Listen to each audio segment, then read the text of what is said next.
And so it is. Welcome to Prop Drilling with me, your host, Kyle Coberly. By the end of this lesson, you should be able to prop drill like a pro. Let's talk about what we mean by prop drilling.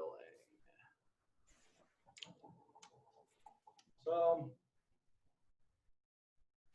it's probably most helpful to think about components as little boxes. So if I've got this big component out here, and it's full of these little components, and each of those has its own components in it.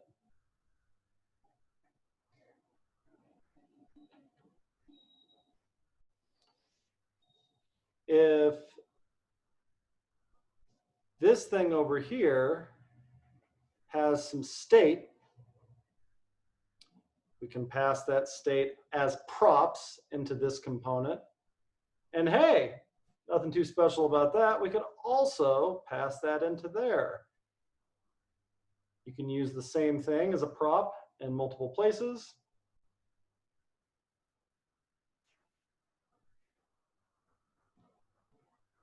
And anytime that we're doing this more than once, we refer to that as prop drilling.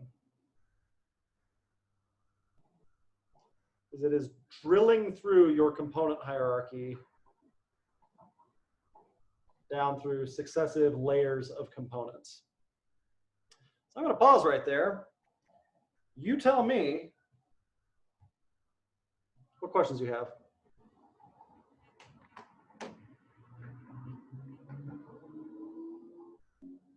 How do you do this in, like, if you have like a class component, like as your app, your main app, and then you want to pass those down into like functional components? Sure, works the exact same way. Syntax is slightly different, concept is identical.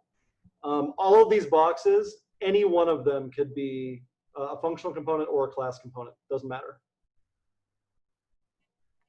The only difference is whether you say props or this.props. Other questions so far?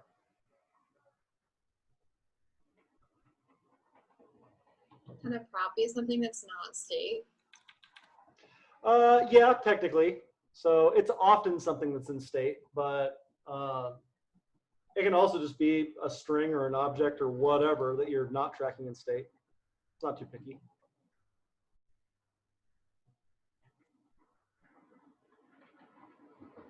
What else?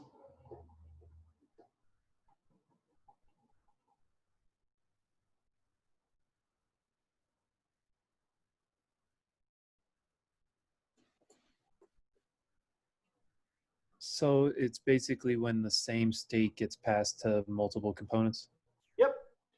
And what the cool thing about this is if that top state up there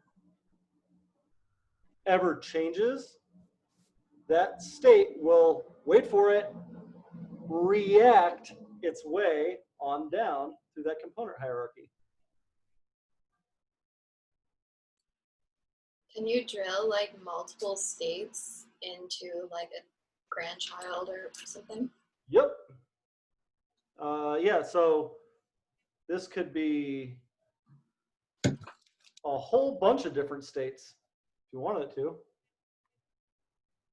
There's no limit to how many different props you can pass into something or how far you can drill down.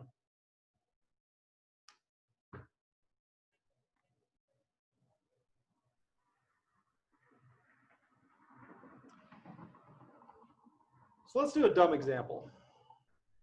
We'll do a smart example in a sec, but start with a dumb example.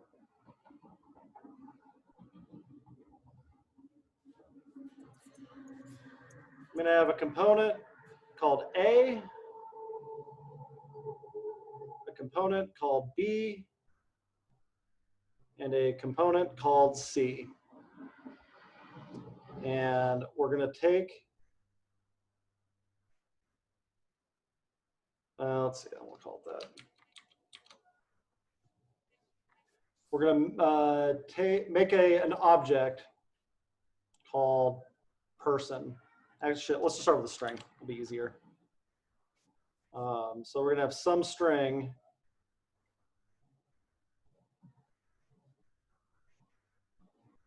And we're going to pass that. We're going to drill it down from A to C. So let's see what that looks like in code. So I'm going to create React app. Don't follow along with this. We'll do a real one in a sec. Create React app for prop drilling.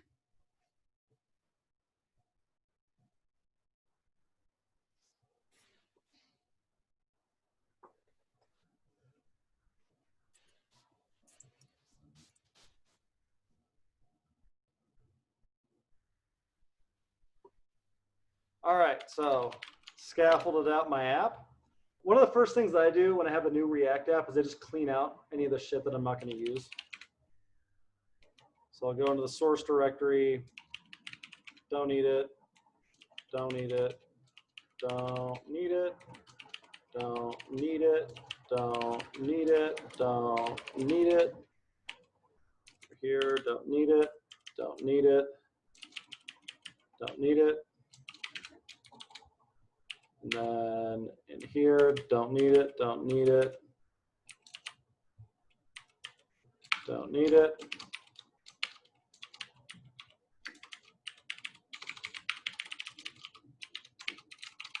Cool. So that's my like stripped out boilerplate React app. I should be able to run this with npm start.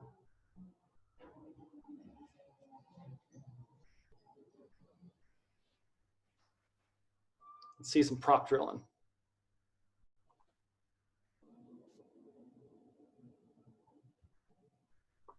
Any day now. Prop drilling with all of my friends. Prop drilling, prop drilling, prop drilling. Bum, ba, da, bum. Okay, so my goal here is to make these three components, A, B, and C. So I'm going to touch src a.js, b.js, c.js. Now go over to component A. You're going to export default function A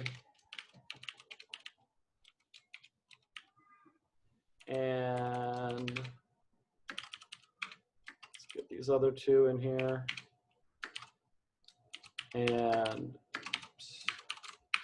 we need to import React from React.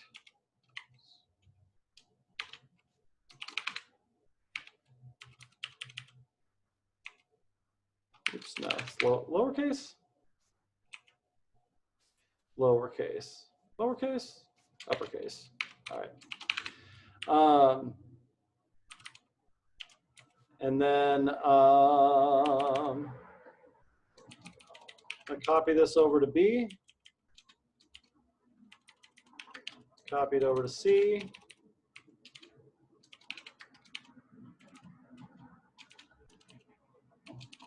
All right, so I have these three components here. They don't do anything, but they're there. So A is supposed to render B, and B is supposed to render C. All right. Import B from B. So I should be able to return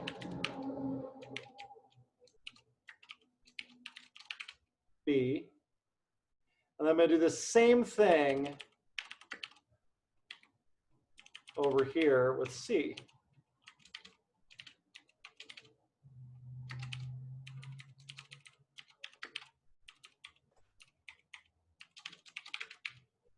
All right. And then in C,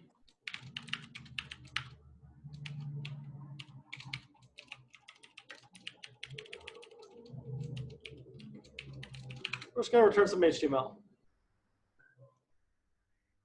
Lastly, we got to get this whole thing into our app somehow. So we'll import A from A.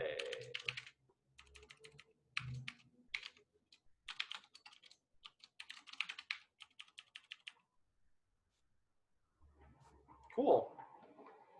This should work. Let's see if it does.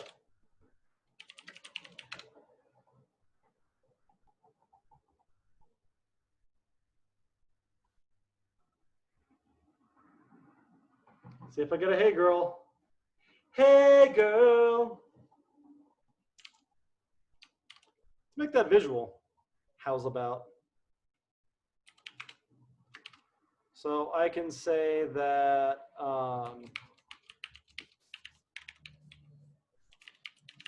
see. We'll put a little div around that and give it a class name of A. I'm gonna do that with these others too. Class name of B. Cool. I'll give this a class name of C. Okay, the A component has this A wrapper, this one is a B wrapper, this one has a C wrapper. So I'm gonna bring back one of those CSS files, app.css.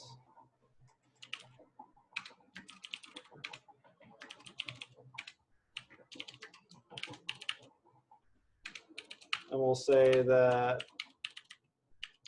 A has a border of green. Oh, and some padding. This one will be blue. And this one will be red. Now if I import app.css, all right, should really be able to see this crystal clear.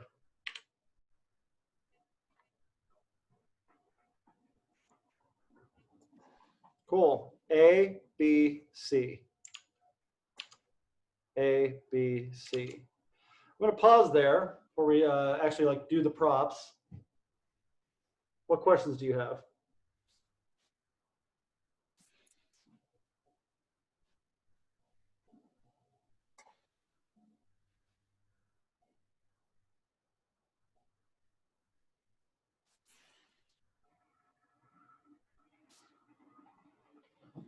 If you were to look at the console log, would it be like div tab, div tab, div tab, like 3 nested divs? Ta-da. Cool.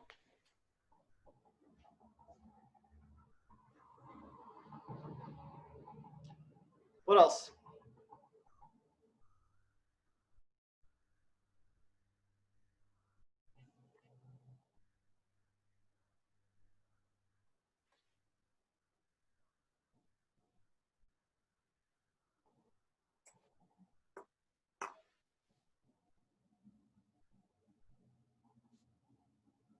Cool. So let's see if I can make that girl dynamic.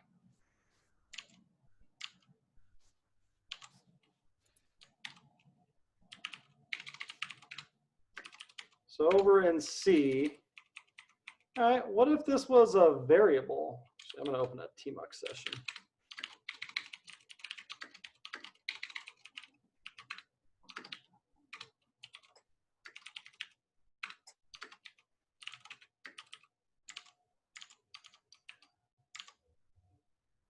So I can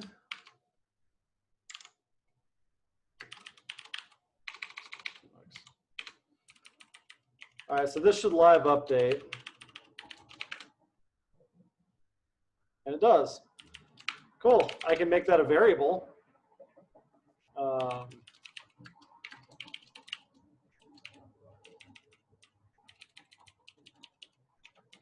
like that. Cool, that works. I can also pass it in. If I move this message, watch this carefully. If I move that message to the B component, okay, so now it doesn't have a message, but if I make this, my boy! Oh, buddy! No, I haven't seen my kid in a couple days. You gonna say hi to my students? No, I feel a little shy. I wonder where Duncan is too. All right, I gotta teach my students. Love you, buddy. Mwah. So if I change this to props.message and put props here, all right, all right.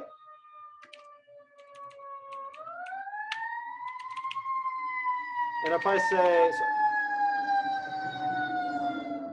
Joy's living next to a fire station. If I say message is, what up? Hey, that prop shows up.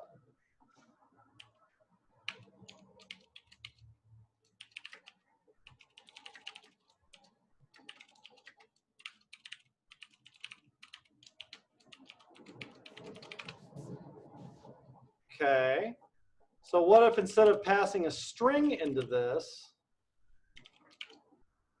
I passed message?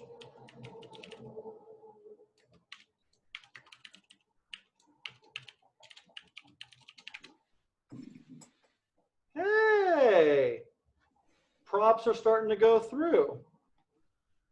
All right, well, what if I move this message out to boy? And I say that this is props.message, and this is props.message, and props is what gets passed into this function. And I have that message is in A now. And I say, hey, the message I want to pass into B is message.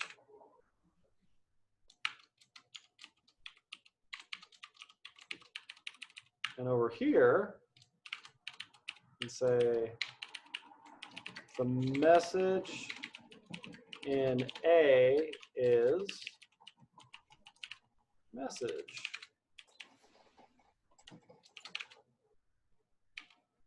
Cool. So at this point, message only exists in A. It gets passed in as a prop to B. We can read it there. Gets passed in as a prop to C. Gets read there. That's prop drilling. And the cool thing is, if I change it here, changes in all of them. It reacts.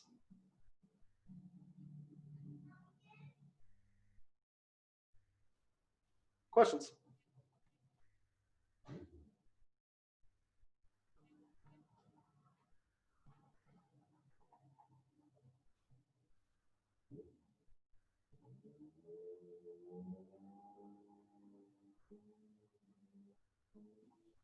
So you just put, the parameter you passed in was props in both B and C. Yep. Like that. Doesn't have to be called props. If I call it P,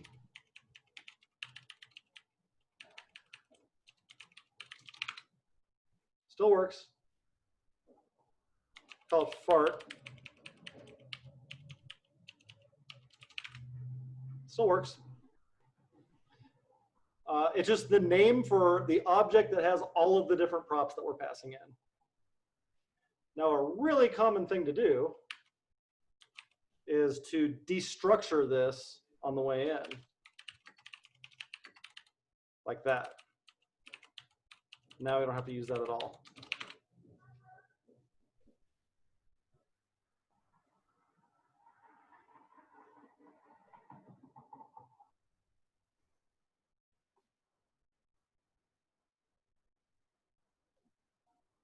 Can I see what you did in A again?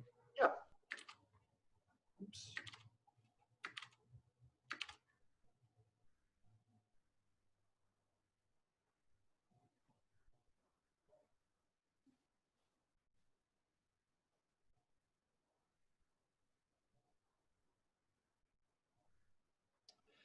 Cool. So question earlier about class components. I told you that this idea is completely agnostic to functions and classes, and it is. Make B a class. So instead of export default function, we're going to export default class. It's going to extend react.component. Doesn't get this part anymore. This return needs to live inside of a render method. So move it into there. All right. Now it goes, all right, you don't have anything called message, and I don't. I have a this.props.message though.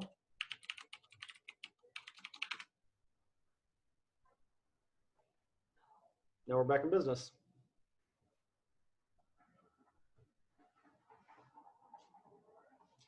We could even do that same destructuring thing. We just do it up here instead.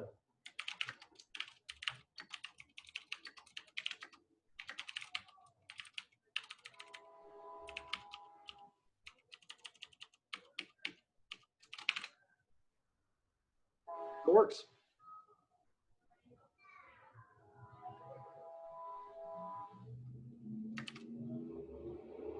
How come it wasn't message equals this dot props dot message? Ah, who can answer that question? Why did I do this instead of that? The one that Kyle did is destructuring, and the other one would just be you setting the variable. Yeah, it's something like that.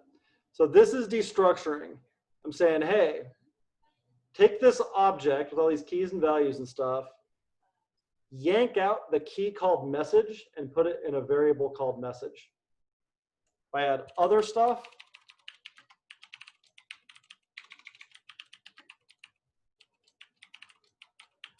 you can take out as many things out of the object as you want, and it just keeps those in variables. Destructuring is the name for that. That's not a React thing, that's a JavaScript thing.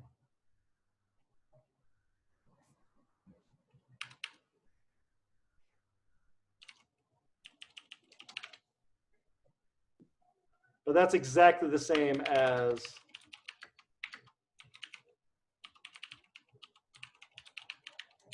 these two lines are identical.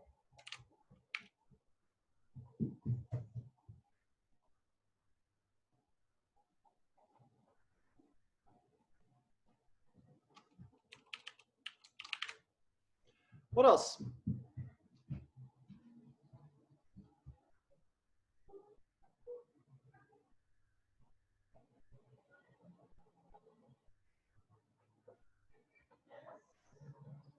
I mentioned that most of the time, your props are somebody else's state. Okay, so let's say over here in A, I'm not saving it in this variable. I'm getting this from app.js's state. Or actually, shoot, let's just do it in A. So if I want to use state, it has to be a class component. Or you have to use hooks. But regular old functional component can't have state. So you get real used to in React switching something back and forth between classes and functions. It's not a big deal. Don't even try to guess it right ahead of time. It's not worth it.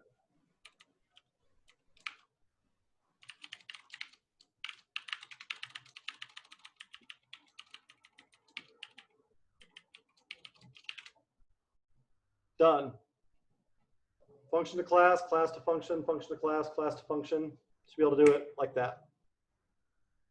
So it's inside of this render method now. But what if I wanted that in state.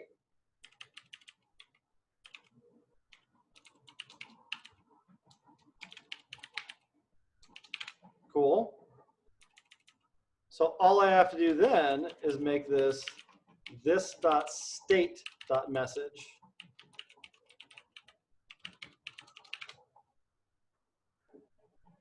And it works. It's state in A, it becomes props in B, becomes props in C.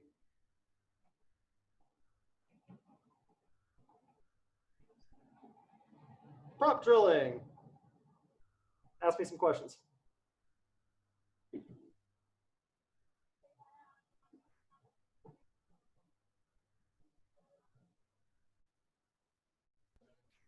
I don't know if it's just because we've only been doing this for a couple of days, but I'm not really seeing a point to why have it as a function. It seems like it works as a class no matter what. It does work as a class no matter what. However, the classes are badder and uglier, basically. The whole React world is moving away from them. And in 6 months to a year, like, you're going to get thrown in jail for using class components. Reason why is because of that. It is the most confusing fucking thing in the entire JavaScript language.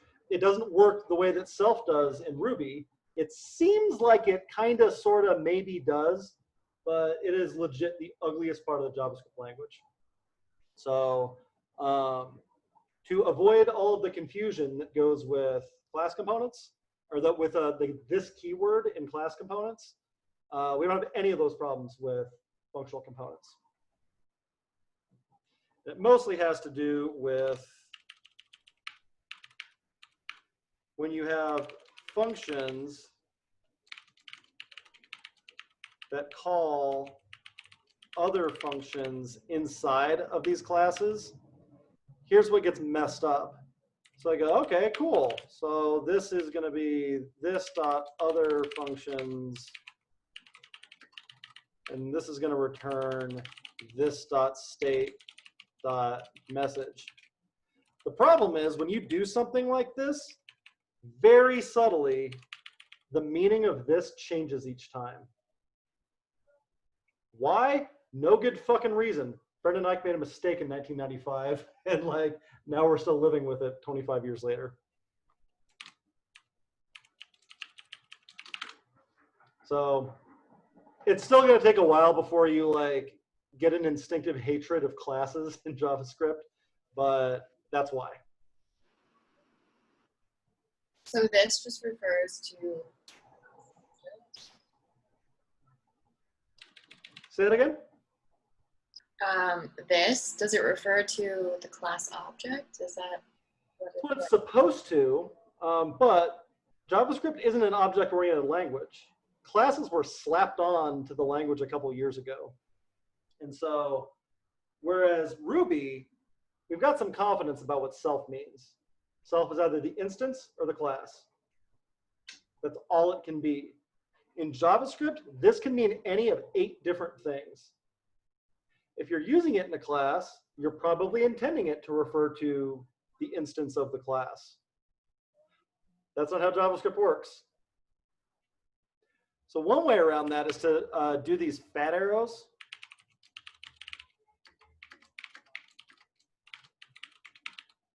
If you write it like that, it'll keep the this meaning consistent. That still doesn't mean it's right.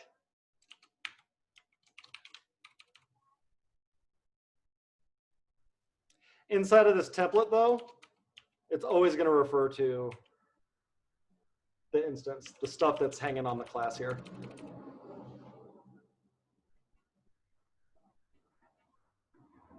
Yeah, it is mega confusing. So our best practice is to write functions and stay away from classes. If you can help it. So there's 2 instances where we need something to be in a class. One is if we want to use state. Functional components don't have state. The other is if we need to use a lifecycle method. So we'll talk about those later this week. But TLDR, anytime you're fetching, probably needs to be in a class component. And the good news is that you're probably fetching something and then throwing it in state. So those two things tend to go together.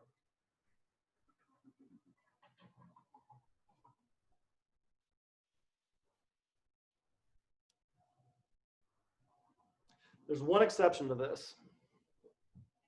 The other way you can do state, and this is what you'll be doing in 6 months to a year in React, is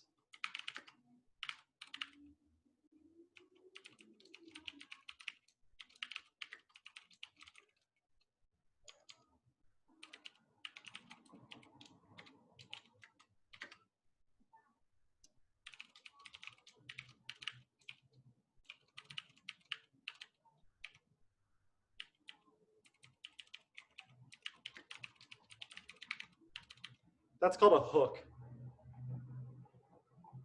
So what it does, it needs to be like that.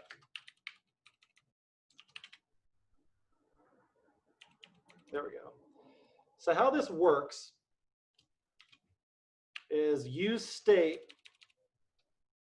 This was like message or something like that. I'd have whatever the default thing, I pass that in. The thing that I get back is an array with my stateful thing. So this would be like this.state.message. And this is a function which can change that. That exploded your mind? Don't worry about it. If you make it through the entire program without actually figuring out hooks, don't lose any sleep over it. Easy enough thing to pick up later, just like the rest of the front-end development world did. But that's going to be the long-term solution for those things with React components when everything goes functional. In the meantime, all that stuff has to live in classes. Everything else should be in a function.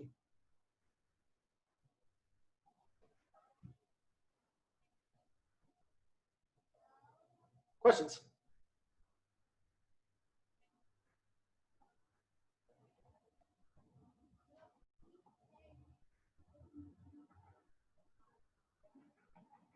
Cool. So what I want you to do right now, over here. Yeah, preach, Ashley.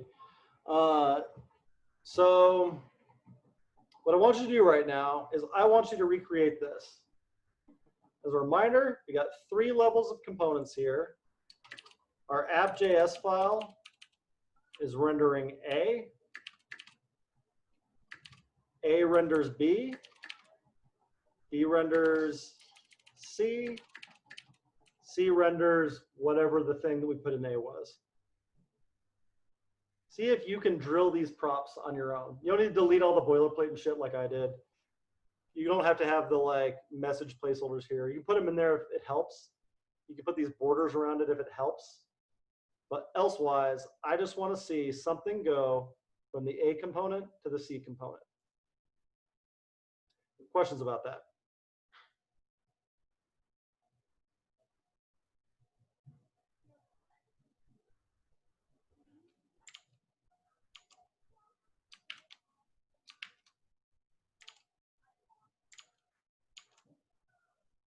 Cool. I'm going to start with, we might not use all of it, but 10 minutes. 10 minutes, try to get this going on your own, and then we'll talk about it some more.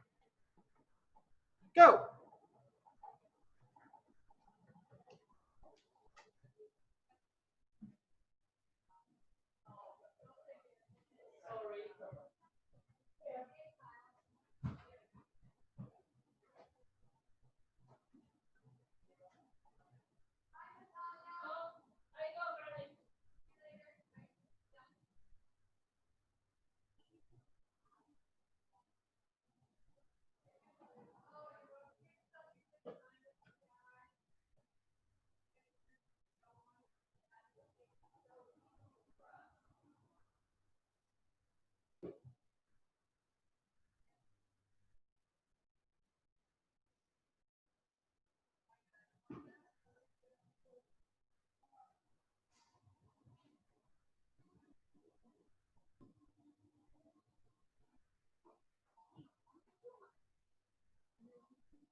Okay, I want to do a check-in.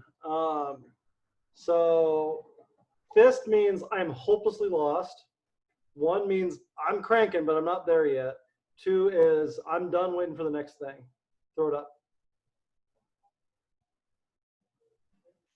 Cool, cool, cool, Cool.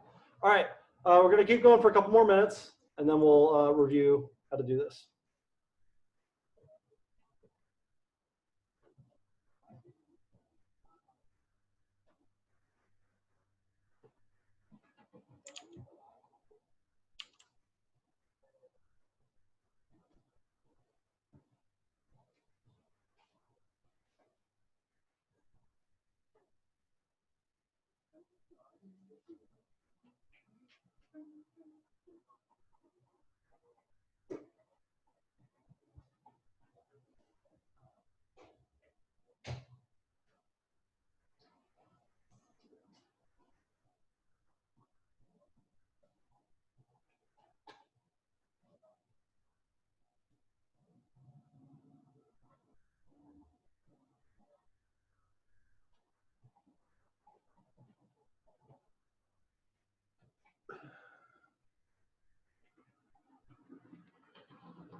Okay, so let's walk through this. I'm starting with a totally fresh app. If I make a source, prop drilling to, if I make in my source directory a.js, b.js, and c.js.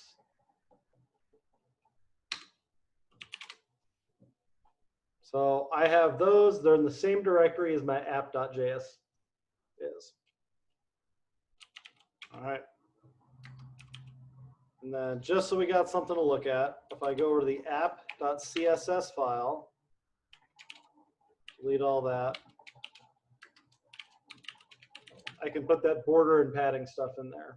So I can say, this border should be 1 pixel solid red. B is green. And this is blue. Give them some padding too. All right, just helps us see the different components. Then in our app.js file, clear out that stuff. I'm going to import A. Import A from ./A. And then I'll put that in here. If I wanted to start keeping track of doing the props and stuff already, I can. I can say that const message is oi, oi, oi. I can say that this message should be the message. Like that. In A, I'm going to export default function.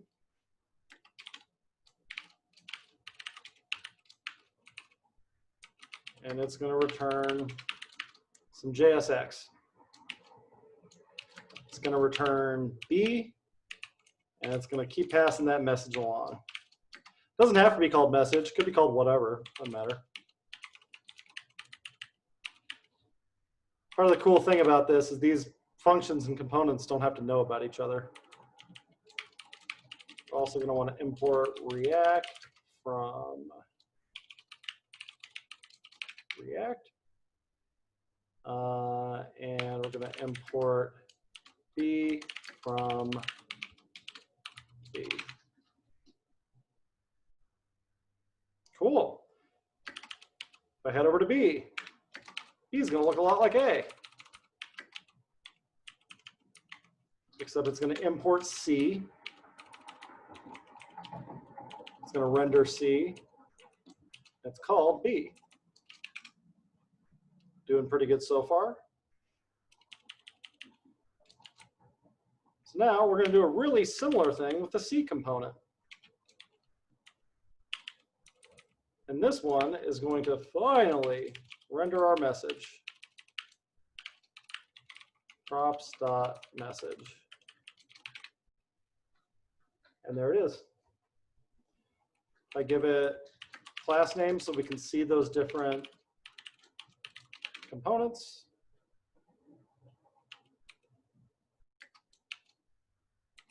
This one should be,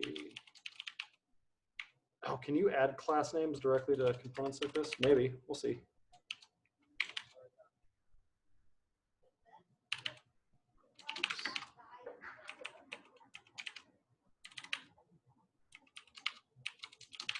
That's right. Put that around that. All right, didn't like that. Let's wrap it in a div.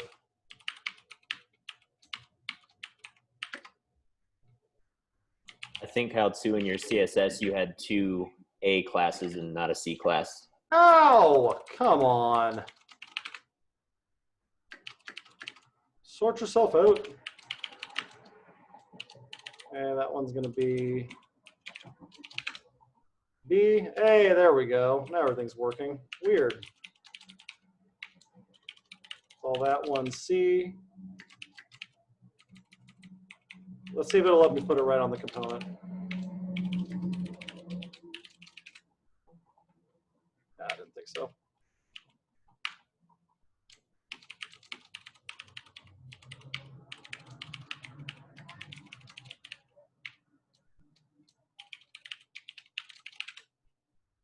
And there we go. App has this thing. This could just as easily be in state or something else. Passes it into A. A passes it into B. B passes it into C. C shows it. Ask me some questions.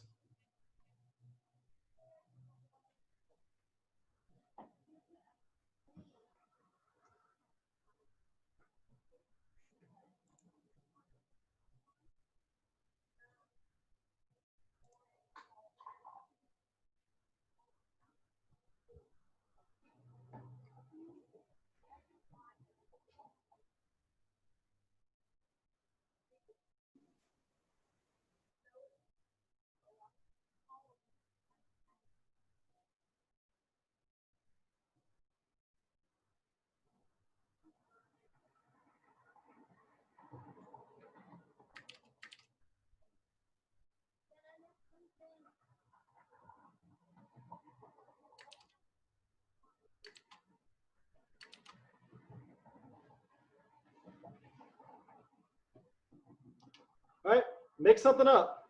Ask me a question. Not letting you go until you do.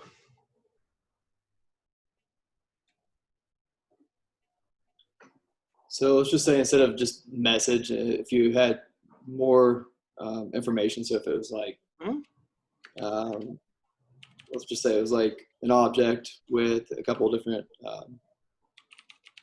Sure. yeah, What if, you were to try to get that down to C. So you would have to then iterate through in B to get that information in C. no. They're just values. Check this out. First name is Kyle. I'll make it Elise.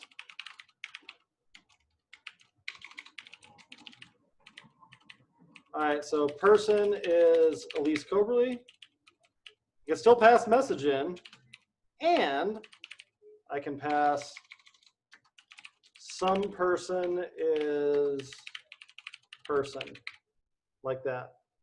And now props dot some person in A is going to be that object. So I can keep on passing that down. I can go still a person is props dot some person. Could also keep calling it some person. It's fine too. Over here, I don't even have to use the entire object every time.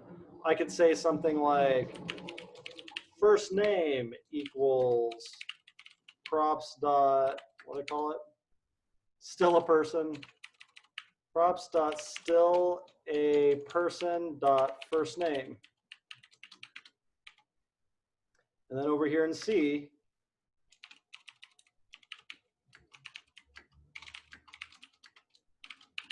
this is props dot first name.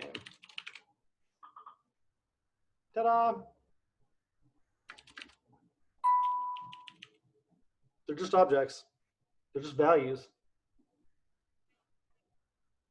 Now what's wild and what you're gonna like be breaking your brain over for the rest of the week is that we can do that with strings, we can do it with Booleans, we can do it with objects, we can also do it with functions. You can pass functions down as props. And that's where we start getting some of the magic of React.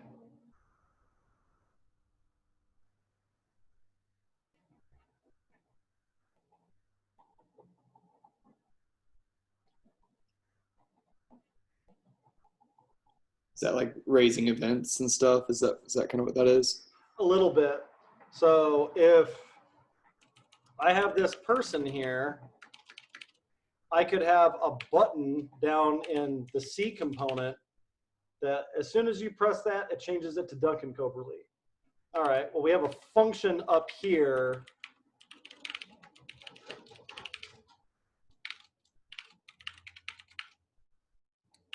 that,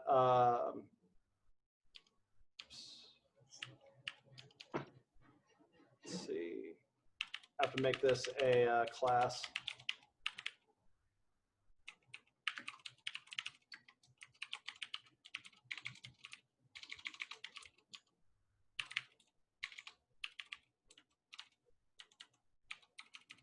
Which means this goes into a render function.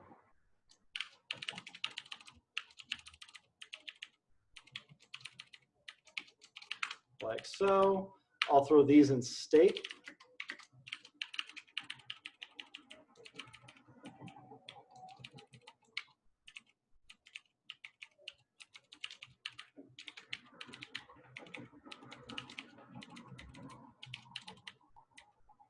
All right, so I'm keeping track of those in state now, which means that these are this dot state dot message, this is this dot state dot person.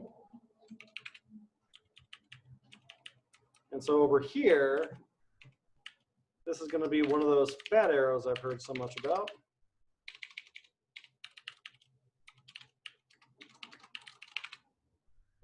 Like that. And maybe this does this dot set state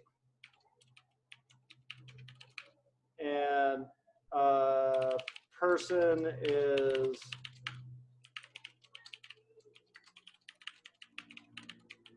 Miles Coberly. Okay, so I have this function here. I can pass that in as a prop. So maybe I call it action. This dot change person. And anytime you get something that's getting a little bit long like that, you can break it up into different lines. Like that.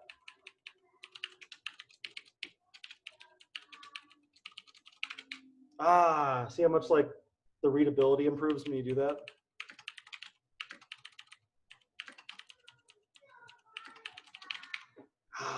All right, so I have this action here that I'm passing into A. So maybe I keep passing that down. I drill it. This dot props dot action. Cool. So down in B, I do, oops, not this, props dot action. Then over in B, same kind of thing. Props dot action. And then in C, I have that props dot action function. Check this shit out. What if I put a button in here that when you press it, it triggers that function. We can say on click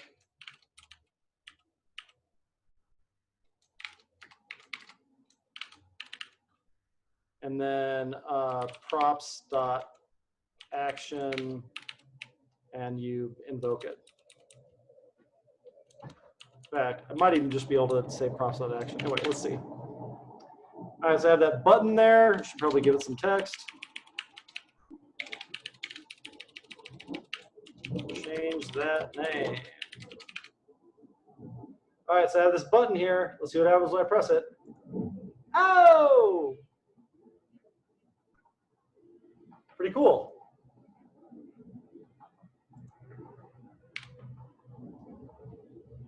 So when you talk about data down and actions up and like probably what you're going to be spending the second half of this week on, that's it. Prop drilling with functions.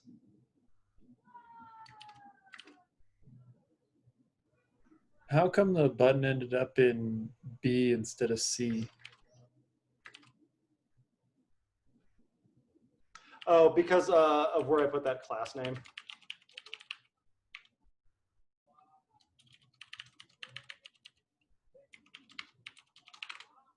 There you go.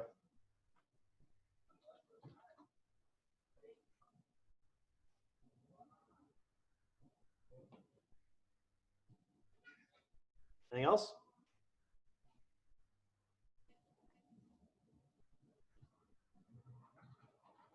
Hey, go and be well.